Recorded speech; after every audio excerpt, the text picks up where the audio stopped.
In the business world, it's dog eat dog, and you need every bit of competitive edge you can possibly get. Whether you're a salesperson, an entrepreneur, a small business owner, or corporate executive, you've landed on the podcast that gives you that edge and more. This is the Business Coach Unplugged Podcast. Exploring the strategies, tactics, and mindset shifts needed to elevate your business and leadership skills to new heights. Your host has walked the walk. He's coached thousands of clients to remarkable results and rubbed shoulders with legends like Tony Robbins, Ken Blanchard, Jack Canfield, and Brian Tracy. It's practical advice, inspiring stories, and the occasional dose of tough love, helping you to overcome challenges and seize opportunities. This is the Business Coach Unplugged Podcast. And now your host, owner of Potential in Motion, coaching you to the edge of what's possible, Tom Kelly. Welcome to the Business Coach Unplugged Podcast. I'm your host, Tom Kelly. Over the past few weeks, I've noticed something that's become a recurring theme in many of my coaching conversations. Whether I'm working with a business owner, an executive, a sales leader, or an entrepreneur, the surface level challenges are all different. But the deeper we dig, the more I keep finding the same exact problem. Different people from different industries with different challenges. But as I started peeling back the layers, I realized something. They all had one thing in common. None of them had an information problem. They all knew what they needed to do. The business owner knew he needed to spend more time developing new business instead of getting buried in day-to-day operations. The sales leader knew her team needed to spend more time prospecting and following up.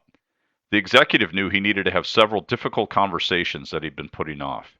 And the entrepreneur knew she needed to stop chasing every new opportunity and stay focused on the business she had already built. None of these people had an information problem. They had an implementation problem. And at the heart of that implementation problem was consistency. Now, before you think this is going to be another podcast where I simply tell you that consistency is important, because you already know that, that's not where we're going today. I think the most interesting question is this. If successful people already know what works, why did they stop doing it? After 24 years of coaching leaders, business owners, entrepreneurs, and sales professionals, I've reached a conclusion. We don't stop doing the fundamentals because they stop working. We stop doing them because they stop being exciting. And I think that may be one of the biggest reasons businesses plateau. Think about that for a minute.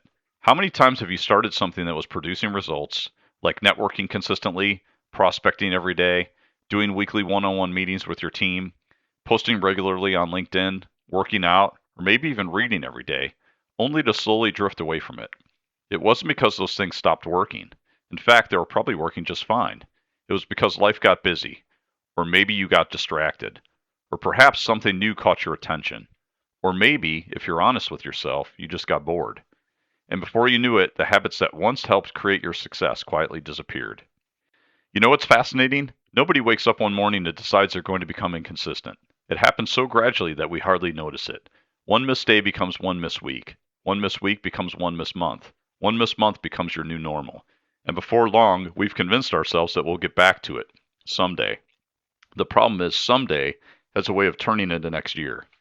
In today's episode, I want to explore why that happens. We're going to look at why intelligent, capable people abandon the very behaviors that help make them successful in the first place. We'll talk about why our brains are wired to chase what's new instead of staying committed to what works.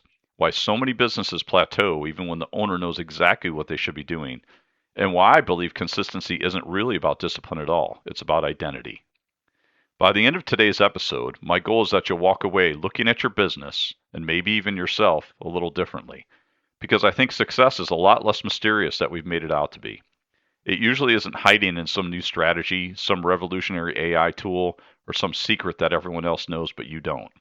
More often than not, it's hiding in the fundamentals that you've stopped doing consistently. So let's jump in. Let's start by answering the obvious question. Why is consistency so hard?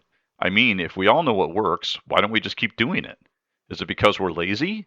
Is it because we don't want success badly enough? Is it because we lack discipline? I don't think so. In fact, after coaching leaders for nearly 25 years, I think the exact opposite is true. Most of the people I coach are incredibly driven. They're ambitious. They're intelligent. They work hard, sometimes too hard. And that's why I don't think this is a motivation problem. So if motivation isn't the problem, what is? I think the answer is actually pretty simple. Our brains are wired to chase what's new, not repeat what's proven. Think about your own life for a minute. Have you ever bought a new planner because you were convinced that this one was finally going to help you get organized? Or maybe you downloaded a new productivity app, or switched to a different CRM, or completely changed your sales process? Maybe you bought another leadership book because you were convinced the answer was sitting somewhere inside those pages. Let's face it, we've all done it. And there's nothing wrong with trying new ideas. Innovation is important. Businesses have to evolve. Leaders have to grow. But here's where we get ourselves into trouble. Sometimes we confuse starting something new with making progress. Those are not the same thing. One of my long-term clients is a successful entrepreneur and business owner. He owns a manufacturing business that he bought a number of years ago that I'm helping him turn around and grow. It seems every time we meet, he has another great idea. One month it was a new marketing strategy. The next month it was a different CRM. Then he wanted to redesign his website. Then he wanted to launch a new service. Then it was social media. Then it was AI. Now here's the funny part. None of his ideas were bad. In fact, many of them were really good. But every time something new caught his attention, he stopped making progress on the one thing that would have made the biggest impact on his business, the ERP system. Recently, I stopped him and asked him a question. I said, "Can I ask you something?" He said, "Sure."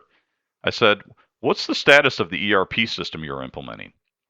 He sat there for a minute, and honestly, there was a pretty long silence. You know that silence when someone is realizing something about themselves? That was one of those moments. Then he smiled and said, "Honestly, I haven't made progress on that for months. I keep chasing these new ideas, and it's distracted me from getting it fully implemented." That was a huge breakthrough, not just for him, but honestly for me as well, because I realized this wasn't an isolated case.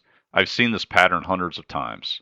Entrepreneurs chase opportunities. Salespeople chase new prospects while neglecting existing relationships. Leaders roll out a new initiative every quarter before the last one ever had a chance to take hold. Business owners constantly tweak the strategy instead of simply executing the one they already know works. And I think I finally understand why. Starting something new feels exciting. It gives us hope. It gives us energy. It makes us feel like we're moving forward. But success rarely happens in the excitement. Success happens in the repetition. It happens after the excitement wears off. I've actually started thinking about this as what I call the excitement curve. And I believe this curve explains why so many people start strong but fail to finish. Whenever we start something new, our enthusiasm is through the roof. We're motivated. We're optimistic. We're convinced this is going to change everything. Then something happens. The excitement fades. The work becomes routine. The results aren't coming as quickly as we'd hoped. And this is the point where most people start looking for something else. Not because the strategy stopped working, because the excitement stopped. The novelty wears off. Or things start to get hard and we quit the moment we hit any type of resistance. The people who become consistently successful are not necessarily the people with the most talent or the best ideas. They're the ones who recognize where they are in that curve. They expect the excitement to fade. They know that's normal. And instead of chasing something new, they lean into the fundamentals. So let me leave you with a coaching question. Where in your business have you mistaken boredom for something no longer working? Think about that, because those are two very different things. Just because something isn't exciting anymore doesn't mean it isn't effective. In fact, if you look at the most successful people you know, I bet you'll discover something. They're not obsessed with doing new things. They're obsessed with getting exceptionally good at the fundamentals. They chase mastery. And that's a perfect segue into the next reason consistency is so difficult, because it has everything to do with how we think success is supposed to happen. And unfortunately, most of us have been conditioned to expect success to happen much faster than it actually does. Now, there's another reason consistency is so difficult. And honestly, I think this one may be even more frustrating because it has nothing to do with our ability or our commitment. It has to do with our expectations. And I think this is where a lot of high achievers struggle. We live in a world where we expect everything to happen quickly. We want instant answers, instant communication, instant results. We can order something online today and have it delivered tomorrow. We can Google almost any question and have an answer in seconds. We can use artificial intelligence to help us write an email, analyze data, or create a presentation in a matter of minutes. And because we live in this world of speed and convenience, we've started to expect the same thing from our success. We expect our businesses to grow quickly. We expect our sales pipeline to fill quickly. We expect our teams to improve quickly. We expect our investments to grow quickly. But here's the problem. Most meaningful results don't work that way.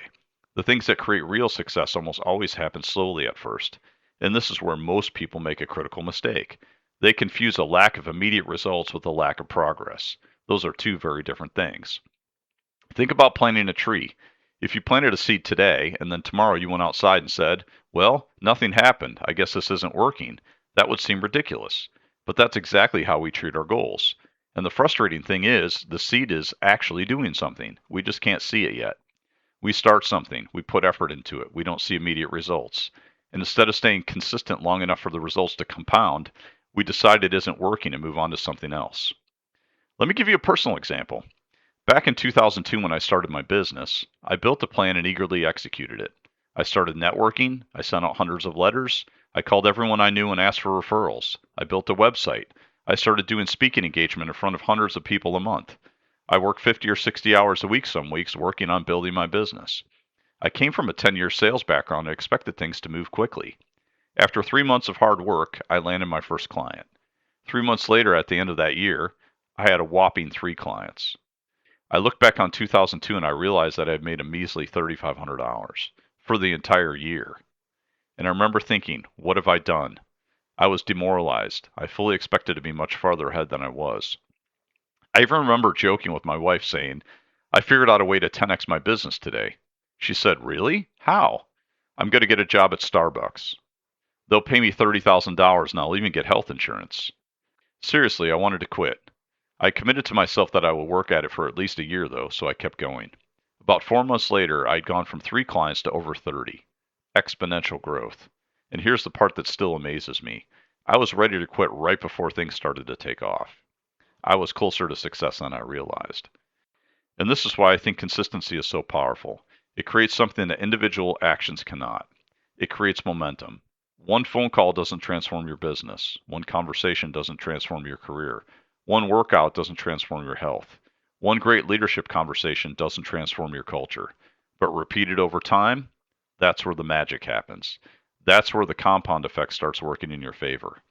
I think one of the best examples of this is investing. If you've ever invested money for retirement, you understand the concept of compounding. The first few years, it can feel like nothing is happening. You put money in, you watch the account grow, you look at the numbers, and you think, is this really making a difference? But then something happens. The growth starts building on previous growth. The money starts making money, and over time, the results become much more significant. Business works the same way. Relationships compound, trust compounds, knowledge compounds, skills compound, your reputation compounds, opportunities compound. The challenge is that we're often impatient during the period when the most important work is happening beneath the surface. One of the most powerful lessons I learned during my time coaching with Tony Robbins was this. Most people overestimate what they can do in the short term and underestimate what they can do in the long term. And I think there's so much truth in that. We tend to overestimate what we can accomplish quickly, and we underestimate what we can accomplish through consistent effort over time. The entrepreneur spends an hour each week improving their systems. The salesperson who consistently builds relationships. The leader who consistently invests in their people. Those small actions may not seem significant in the moment, but over time, they create a completely different outcome. So here's the question I want you to think about. Where are you currently judging your progress too quickly? Where have you planted the seed, watered it for a little while, and then dug it back up because you weren't seeing results fast enough? Maybe it's your business. Maybe it's your sales pipeline. Maybe it's your leadership development. Maybe it's something personal. The question isn't always, is this working? Sometimes the better question is, have I been doing it long enough and consistently enough to allow it to work? Because success is rarely created through one big moment. It's created through hundreds, sometimes thousands of small moments repeated consistently over time. And that brings me to the next reason consistency is so difficult. Because even when we understand the power of repetition and compounding, we still have a tendency to make things harder than they need to be. And I think that's because we often misunderstand what discipline really is. Now, this brings us to another reason consistency is so difficult. And honestly, I think this might be the most important one. Because even if we understand the importance of repetition, even if we understand the power of compounding, even if we understand that we need to push through the moments when things get boring or difficult, we still struggle. Why? Because most people think consistency is about discipline. They think successful people are successful because they have more willpower. They have more self-control. They somehow wake up every morning and are more motivated than anyone else. But after 25 years of coaching, I don't think that's the real answer. Consistency is not a discipline issue. It's an identity issue. Think about that word for a minute, identity. Identity is how we see ourselves. And in my experience, there's nothing stronger in the human mindset than being in alignment with how we see ourselves. It's the ultimate game changer. It's the story we tell ourselves about who we are. And here's the challenge. Most people try to change their behavior without changing their identity. They say things like, I need to become more disciplined. I need to get better at time management. I need to be more consistent. But underneath those statements is a subtle message. They're saying, this isn't really who I am yet. This is something I'm trying to become. And that creates a constant battle. Every day becomes a negotiation. Do I feel like doing this today? Do I have the time today? Is this really worth it today? And eventually, the answer becomes no. Let me give you an example. Let's say you have two salespeople. The first salesperson says, I need to make prospecting calls today. The second salesperson says, I'm a salesperson who builds relationships every day. Those two people may do the exact same activity. They may both pick up the phone and make 20 calls, but psychologically, they're in completely different places. The first person is trying to force a behavior. The second person is acting in alignment with who they believe they are. One requires motivation. The other requires integrity. Motivation comes and goes. Integrity is who you are when the motivation disappears. And this applies far beyond business. Think about someone who exercises consistently. Most people think they exercise because they're disciplined. But if you talk to someone who has been working out consistently for years, you'll often hear something different. They'll say, I just don't feel right if I don't work out. Why? Because exercise is no longer something they do. It's part of who they are. They're not constantly debating whether they're going to exercise. They've already decided. That's the power of identity. I saw this play out in my own business many years ago. When I first started my coaching business, every activity required effort. Making a sales call felt like something I had to convince myself to do. Networking felt uncomfortable. Following up felt like I was bothering people. Every day I had to make a conscious decision. Am I going to do this? But over time, something changed. I stopped seeing myself as someone trying to build a coaching business, and I started seeing myself as a coach. I became someone who helps people grow. I became someone who creates value through conversations. And once that identity changed, many of those behaviors became much easier. Not because the work changed, because I changed the way I saw myself. And by the way, this was the main reason that I went from 3 clients to over 30 clients in 4 months. I changed my identity. I believed I was a coach and I had something valuable to offer. I believed I could genuinely help people. That's when the exponential growth happened. First inside of me, and then in my business. This is where a lot of people get stuck. They focus so much on behavior. I need to make more calls. I need to have more conversations. I need to follow up more consistently. But the deeper question is, who do I need to be as a person for these behaviors to become natural? That's the question great leaders ask themselves, not what do I need to do, but who do I need to become? Because the truth is, your actions are usually a reflection of your identity. A leader who sees themselves as someone who develops people will naturally invest in their team. A business owner who sees themselves as someone who creates opportunities will naturally spend time building relationships. A salesperson who sees themselves as someone who serves customers will naturally follow up. The behavior follows the belief. And here's something else I've learned about consistency. Every time you do what you say you're going to do, you build trust with yourself. Every time you make a commitment and follow through, you reinforce the belief that you are someone who can be counted on. But the opposite is also true. Every time you make a commitment and break it, you slowly erode that trust. So here's a question I want you to think about.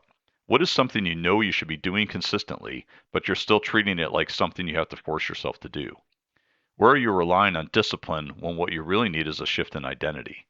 Because the goal isn't to wake up every morning and fight yourself into doing the right things. The goal is to become the type of person for whom the right things are simply what you do. And that brings us to the next challenge with consistency. Because even when we know what we want to become, and even when we know what we need to do, there's still one thing that derails almost everyone, and that is the gap between knowing what matters and actually prioritizing it. Now, there's one final challenge with consistency that I think affects almost everyone, and this one may be the most practical because it shows up every single day. Even when we understand why consistency matters, even when we understand the power of compounding, even when we understand that consistency is connected to our identity, we still struggle. Why? Because important things are constantly competing with urgent things, and unfortunately, urgent usually wins. Think about your typical day. You start the morning with a plan. You know what you need to accomplish. You know the conversations you need to have. You know the activities that are going to move your business forward. And then the day begins. An unexpected email comes in. A customer has a problem. A meeting gets added to your calendar. An employee needs something. A fire needs to be put out. And before you know it, it's 5 p.m. You look back on the day and think, I was busy all day. And you were. But here's the question. Did you spend your time on the things that matter most? Because there's a big difference between being busy and being productive. One of the biggest challenges I see with leaders and business owners is that they allow their calendar to be controlled by everyone else's priorities, their customers' priorities, their employees' priorities, their organization's priorities, their inbox's priorities. But if you're leading a business, leading a team, or leading yourself, you have to intentionally protect your time for the activities that create the future that you want. Because here's the truth. Nobody is going to accidentally become successful. Success isn't built in the moments when you feel inspired. It's built in the moments when you'd rather do something else and choose the fundamentals anyways. You don't accidentally build a great business. You don't accidentally develop a high-performing team. You don't accidentally become an exceptional salesperson. Those things happen because someone consistently prioritized the behaviors that create those outcomes. I remember coaching a business owner who was incredibly frustrated because his business had plateaued. He was working more hours than ever. He was answering emails late at night. He was consistently available to his team. He was solving problems all day long, and yet the business wasn't growing. When we looked at his calendar, something became very obvious. Almost every hour of his day was dedicated to maintaining the business. Very little time was dedicated to growing the business. He wasn't failing. He wasn't lazy. He wasn't even lacking effort. He was simply spending his best energy on things that keep the business running instead of things that move the business forward. That was the breakthrough. He didn't need more hours. He needed different priorities. And I think this is where a lot of successful people get stuck. They become victims of their own success. The very things that help them build the business become the things that prevent them from growing.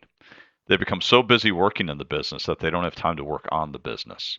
They become so focused on serving existing customers that they stop creating new opportunities. They become so focused on solving today's problems that they stop preparing for tomorrow's success. So how do you fix this? I think it starts with a simple question.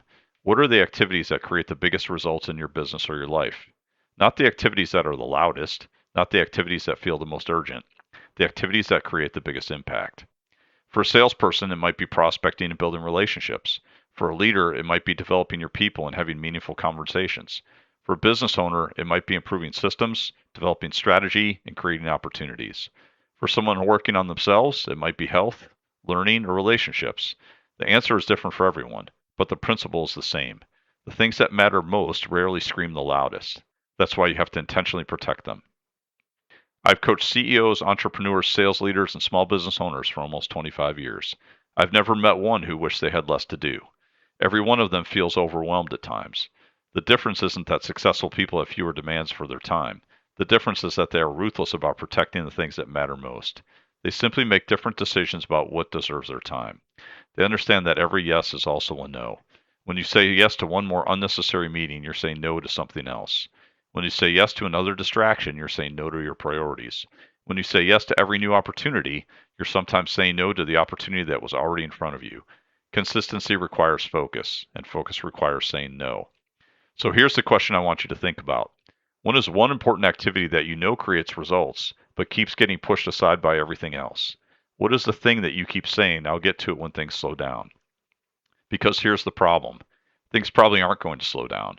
Successful people don't wait for life to become less busy. They decide what matters and they protect their time for it. And this brings us to the final piece of the puzzle. Because we've talked about why consistency is difficult. We've talked about why we drift. We've talked about why we quit too early. We've talked about why identity matters. We've talked about why priorities matter. But there's one final question we have to answer. What does consistently actually look like in practice? Because understanding consistency is one thing. Building a life and business around it is another. And that's where I want to wrap up today's episode. As we wrap up today, I want to leave you with a challenge. I don't want you to leave the episode thinking about 10 new things you should start doing. In fact, I hope you don't start anything new. Instead, I want you to ask yourself one question. What have I stopped doing that I already know works, and what would happen if I started doing it again consistently? Maybe it's prospecting, maybe it's networking, maybe it's having regular one-on-one meetings with your team. Maybe it's exercising, maybe it's reading, maybe it's spending uninterrupted time with your family. I don't know what it is for you, but I do know this. The next breakthrough in your business probably isn't hiding in a new strategy. It probably isn't another book. It probably isn't another AI tool. It probably isn't another seminar or another course. It's probably hiding in something you used to do consistently that you've quietly stopped doing.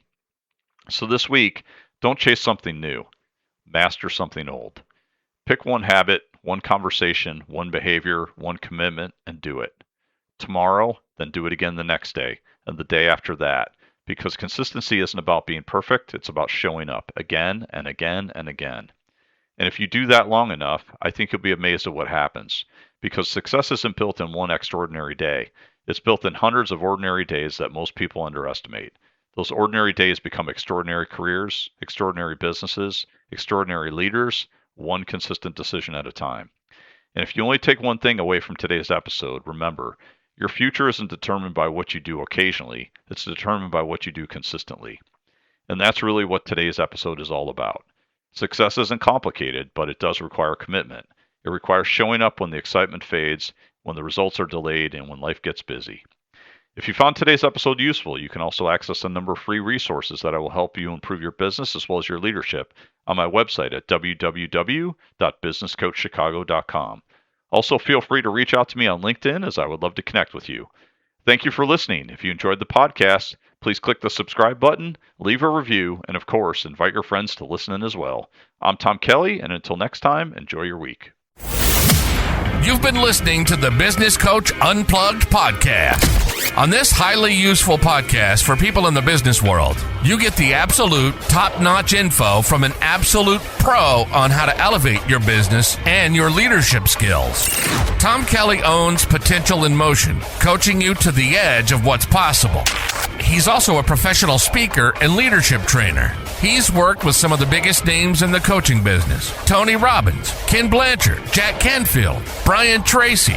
To sign up for a complimentary coaching session and to access some great free resources, hit the website at businesscoachchicago.com. Your success is not just a possibility, it's a certainty. See you next time on the Business Coach Unplugged Podcast.